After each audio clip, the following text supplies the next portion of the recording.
And the Black Country Secondary School is helping families during the cost of living crisis by providing a free uniform for every new pupil. Our reporter Nish is with the head of school, Claire Harris. Nish, good morning. Good morning, Elise. To no surprise of those who know me, I'm in the headmaster's office again, but for this time, the right reasons. So that's right, I've got the head, Claire Harris, with us now. Good morning, miss. Good morning. What a great idea. What made you think of this? How did it all happen?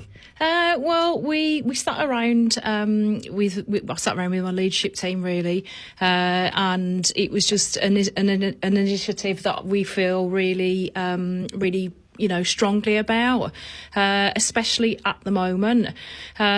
So when we thought about the idea, we spoke to our trust, Broadleaf Partnership Trust, and we were absolutely delighted when the Board of Trustees supported us with it. We're really conscious that, a lot of our local families, our community, they're struggling at the moment. And as a school, we really do pride ourselves as putting ourselves at the centre of the community. We pride ourselves on communicating with them, and quite simply we listened to our local families, and this was something that they were really positive about, and just were said that would really help us out. So that was the beginning of it really. And that's a really important thing, that you have that line of communication with the families of people that attend the school in the local area. And speaking of the local area, schools are in different places. They have different budgets and different resources. What kind of landscape is there for the students that are here, and how much of a help will this be to them? I think it'll be a really big help to our local families.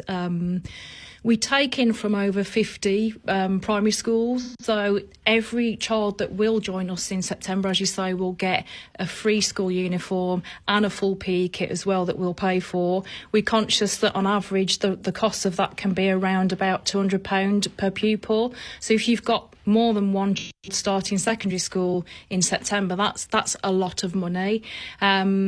So in terms of the landscape here, we put the children centre to everything we do. They're centre to Perryfields, they're centre to the Broadleaf Partnership Trust. So anything that we can do to kind of help the children, help the families, we really do want to do that, especially in the current climate. We're very conscious that the cost of living is rising exponentially for our families and for the local community, and actually nationally, of course. So this was just seemed like a logical step to take for us. We pride ourselves on supporting our children with that transition from primary to secondary. We know what a significant moment it is and rite of passage in their lives. So as part of our extensive transition programme, we start working with our children from year 5, and then they start with us in year 7, and it just seemed the next natural step for us to take. So as I say, we were just absolutely delighted that when we had the idea, our trust Broadleaf agreed to support us with it.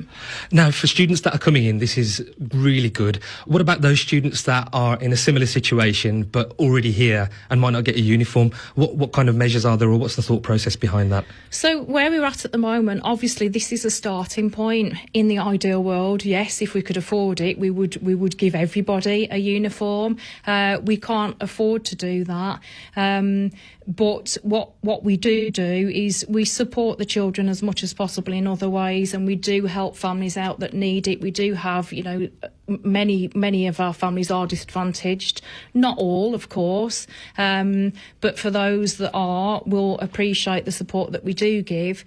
In terms of those that are here, what we're not expecting is for everybody to buy a new school uniform. So the new year 7s will get it provided for them. Those that are already here, they'll stay in the uniform that they've got until they outgrow it, and then they'll have to buy, when they buy a new one, it'll just be the new uniform that they buy. So we're conscious that it's a transitional period for us. We're going to have a mix of different the old uniform and the new for a while, but so be it. We don't expect any of our families to buy the new uniform straight away. You also mentioned transition day, big day going from primary into secondary, yeah. And along with that, you've got something something called Flight Day. Tell us a little bit about that. So our Flight Day basically is called as such because it's that concept of our children, they fly the nest. So they leave in the nest, so to speak, of that security being in primary school since they were 5 years old. And then obviously when they join secondary school at 11 years old, it's a massive, massive difference. So as part of the help, to support the children with that transition and with that big, big move, Flight Day is just one of our many transitional days that we do. We get the local falconry in, so they get to see birds of prey, etc. And then we do activities with the children throughout the day associated with flying. So they'll do things on the trampoline, for example. They'll do experiments in science where we get them to fire water rockets and that sort of thing. So it's all around flight and as I say, that idea of flying away from the nest. So a fully immersive kind of experience for them. It is, yeah. And also, just to finish, are there still places left at the school for the September enrolment? How can people get in touch? There are still a few places available. So if anyone's interested or would like to learn a little bit more about us at Perryfields, what we do, and also our trust, Broadleaf Partnership Trust, please have a look at our website and contact us through there, and they're more than welcome to come and take a look round and see what they think for themselves. Brilliant. There you have it, Elise. A lovely initiative to help those students coming in from primary with the head of the school here, Claire Harris.